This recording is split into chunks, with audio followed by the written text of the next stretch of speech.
У Чувашского кадетского корпуса появился попечительский совет. Туда вошли 19 человек, военнослужащие, руководители предприятий. Председателями совета стали глава республики Михаил Игнатьев и заместитель Приволжского полпреда Игорь Паншин. Сегодня его члены впервые собрались вместе и наметили круг задач, которые необходимо решить в ближайшее время. Утвердить форму, искать спонсоров, грамотно распределять средства и участвовать в событиях Чувашского кадетского корпуса. Это обязанности членов попечительского совета. Сегодня же было принято решение включить в его состав и представителя журналистского сообщества. Правда, с его кандидатурой еще не определились. Попечительский совет есть в каждом кадетском корпусе Поволжья, заявил Игорь Паншин. В Чувашии это будет 6-е по счету учебное заведение в ПФО. Каждый построен в рамках проекта кадетства. Он по инициативе Приволжского полпреда Михаила Бабича реализуется в округе уже несколько лет. И, по словам Паншина, окружной формат корпусов сильно отличается от тех, что построены в других регионах. В первую очередь, серьезной материально-технической базой. Каждая школа тесно сотрудничает с войсковыми частями и военными вузами.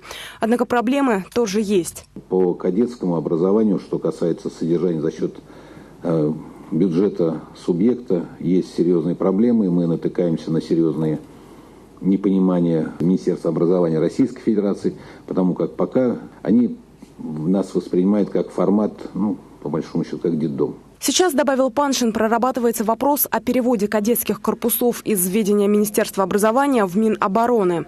Корпус рассчитан на 16 классов комплектов и состоит из 4 блоков. В блоке А, как вы видите на слайде, будет размещаться спальный комплекс, общежитие на 150 мест. Здесь запроектировано 48 комнат по 3-4 спальных места. На 2 комнаты предусмотрено отдельное помещение санузла с душевой кабиной. В учебном блоке предусмотрены 28 классов комплектов. Подвальную часть проектировщики выделили под ТИР, студию звукозаписи, киностудию и кабинет робототехники. Кроме этого, проектируем ледовый каток, который будет расположен также рядом с кадетским корпусом. И к середине октября по плану, по утвержденной нами дорожной карте, должны получить положительное заключение экспертизы. Чувашский кадетский корпус строят на месте заброшенной территории, которая несколько лет подряд больше напоминала свалку и была центром притяжения пьяных компаний. В этом году я сам лично участвовал. Вычистили там весь лес от мусора, десятки КАМАЗов вывезли, все чиновники городских властей работали, депутаты были подключены. Все те горожане, которые неравнодушны были. После совещания заместитель Приволжского полпреда Игорь Паншин посетил старое здание кадетской школы на улице Константина Иванова. Он отметил, здесь нет необходимой технической базы, чтобы дать школьникам полноценное кадетское образование. Сразу после он проверил, по плану ли идет строительство нового корпуса. Рабочие уже завершили подготовительные работы, вырыли котлован, забили сваи. Теперь ждут разрешения на укладку коммуникаций. Но перед этим здесь проведут важный ритуал.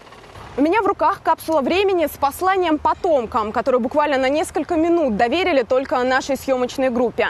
8 августа, после того, как кадет зачитает письмо в будущее, ее торжественно заложат в фундамент здания. Мария Никифорова, Владимир Синдеев. Вести. Чебоксары.